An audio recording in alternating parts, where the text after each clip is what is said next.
โอ้ผมมีอย่างสักอย่างเลยบ่ผมมีอย่างที่มีชีวิตชีวาเนี่ยบ่เนาะพี่น้องโอ้โอ้ยังน่ะ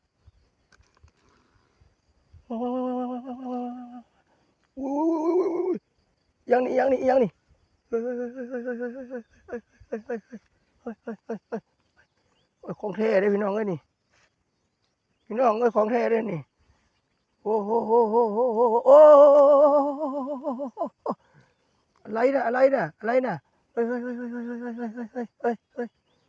เฮ้ยเฮ้ยไม่มีอะไรก็ยังมีงูนี่นะ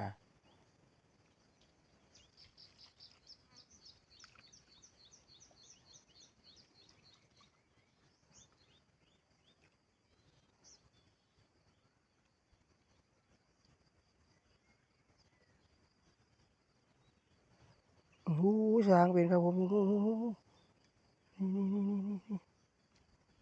อุ้ยอุ้ยอุ้ยอุ้ยอุ้ยอุ้ยอุ้ยอะไรนะอะไรนะ